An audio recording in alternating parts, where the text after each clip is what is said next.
Good morning, everyone. My name is Arthur Sterling, and I'm the Tribunal Chairperson. I have 15 years of experience in this role. Welcome, Carlo, Dr. Clark, and everyone else present. Thank you for attending today's Mental Health Tribunal hearing. I understand that Carlo Rossi is the subject of this hearing, and Dr. Emily Clark is his treating psychiatrist.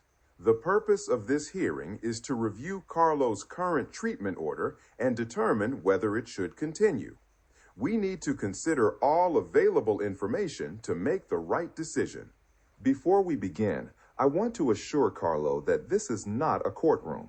We are here to have an open and honest conversation about your mental health and treatment. I want to hear your perspective and understand your concerns. In making our decision, we must consider 4 legal criteria. A.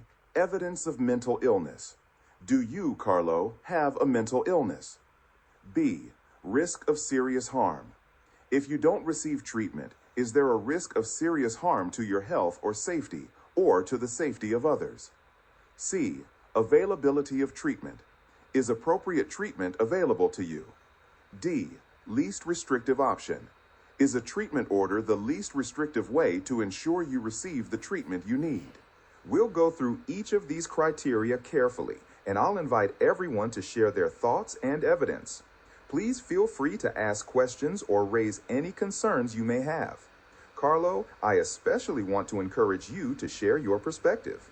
Carlo, I understand you're currently taking long-acting injectable medication, but wish to discontinue it due to side effects like fatigue, weight gain, and reduced concentration, and that you don't agree that you have a mental illness. I also understand that you are interested in enrolling in a horticulture course and maintaining focus and physical energy. We will definitely consider all of that during our discussion. Dr. Clark, I will be looking to you to provide clinical evidence and insights into Carlo's condition and treatment needs. Let's start with the first criteria, evidence of mental illness. Dr. Clark, could you please provide your assessment of Carlo's current mental state and diagnosis? Thank you, Mr. Sterling. Based on my review of Carlo Rossi's history and current presentation, I believe that Carlo continues to meet the criteria for a diagnosis of a psychotic disorder. Specifically, in 2026, prior to his current admission, Carlo experienced a relapse with beliefs that bikie gangs were poisoning food and water. These psychotic symptoms improved after resuming medication, demonstrating a clear link between medication adherence and symptom control.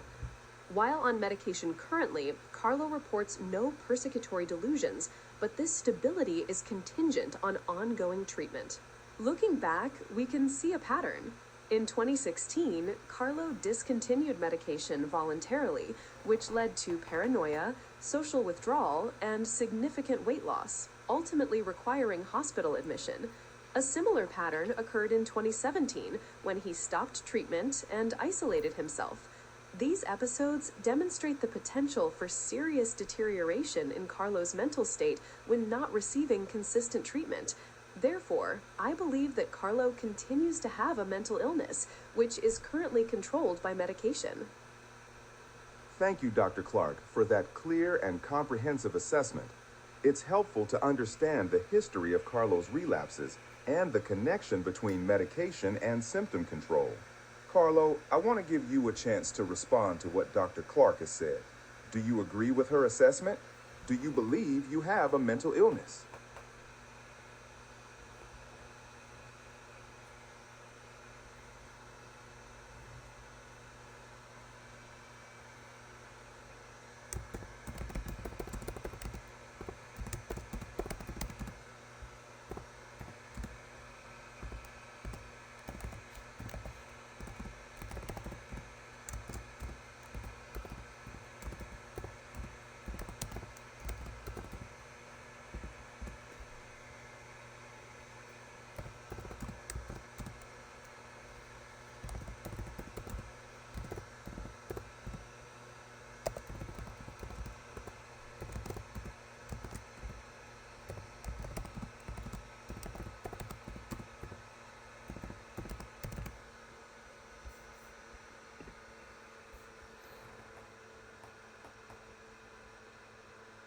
Thank you, Carlo, for sharing your thoughts. I appreciate your honesty.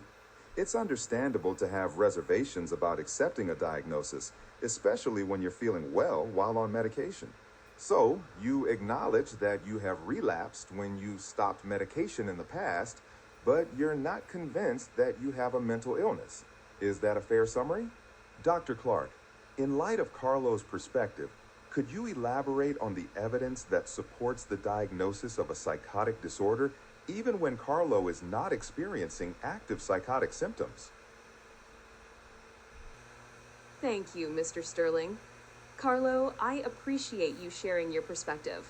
It's not uncommon to feel this way, and it's important to acknowledge the side effects you're experiencing.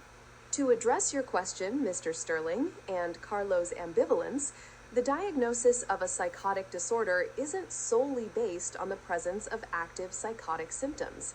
While Carlo is currently stable on medication, his history clearly demonstrates a pattern of relapse when medication is discontinued.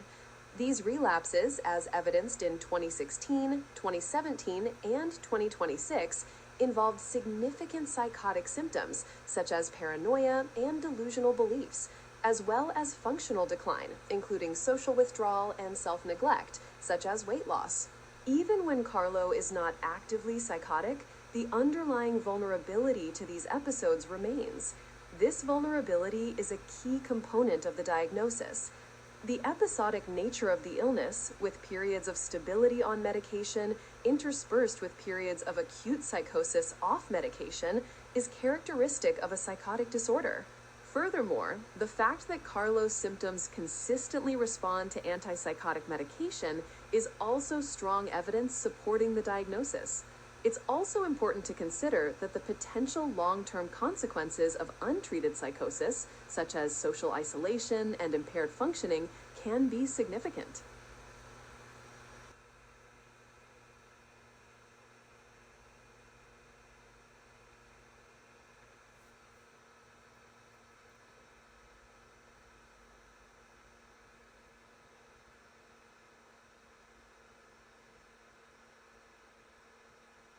Thank you, Dr. Clark. That explanation is very helpful in understanding the nature of psychotic disorders and how they can manifest even when someone is not currently experiencing active symptoms. So, to summarize, the evidence for criterion A, evidence of mental illness, is based on Carlo's history of relapses with significant psychotic symptoms, paranoia, delusions, when he stops taking medication. The pattern of stability on medication and relapse off medication, which is characteristic of a psychotic disorder. The consistent response of Carlo's symptoms to antipsychotic medication. Carlo, do you have any questions for Dr. Clark about her explanation? It's important that you understand the basis for the diagnosis.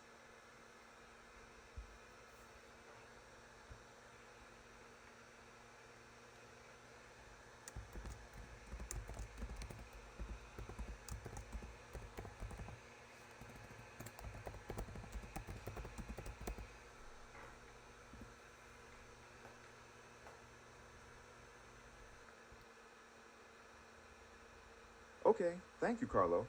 It sounds like you now understand the basis for the diagnosis, even if you still have reservations.